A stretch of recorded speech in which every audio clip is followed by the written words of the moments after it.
Այսօր Արցախի Մարտակերտ քաղաքը նշում է իր հաղթանակը, հաղթանակ, որը տրվեց մարտակերտցու ուժի, նվիրումի եւ հայրենիքի հանդեպ աննախադեպ սիրուց։ Քաղաքի ազատագրմանը նախորդել էր մեծ աշխատանք։ Թշնամու վրա հարձակման նախօրեին հայկական ինքնապաշտպանական ուժերի կողմից բոլոր կրակակետերը նշանափորձված էին։ Նախատեսված էր հարձակողական գործողություններն իրականացնել միաժամանակ մի քանի ուղղություններով։ Մարտակերտի մոտ կենտրոնացված էր տարբեր պաշտպանական շտաբներից ընտրված հարվածային մի քանի ստորաբաժանումներ, մի շարք կամավորական ջոկատներ։ Ներս հունիսի կեսերին հայկական ուժերը գրավել էին մարտական նշանակության մի շարք բարձունքներ, գործադրվող ճնշմանը դիմագրավելու համար հակառակորդը մարտի մեջ էր մտցրել նաև մարտական ինքնաթիռներ։ Տևական ու համառ մարտերից հետո մեր զինվորներին հաջողվեց ազատագրել կարևոր նշանակության բարձունքներն ու հեռուստա աշտարակը։ Նշենք, որ Մարտակերտի ճակատում հակաօդային պաշտպանության հարձակումը սկսել էր դեռևս նահանջի օրերին։ Լեռնային Ղարաբաղի հակաօդային պաշտպանության միջոցները բավականին հաջող էին գործում նաև Մարտակերտի ճակատամարտում։ Դեռևս 92-ին գյուղ առ գյուղ հանձնվում էր Մարտակերտը ու ոչ ոք չգիտեր, թե ինչ էր լինելու,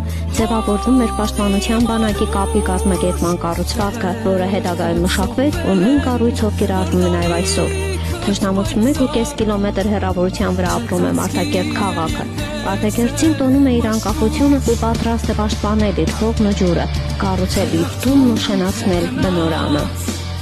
Սուսաննա Հովհաննիսյան, RTV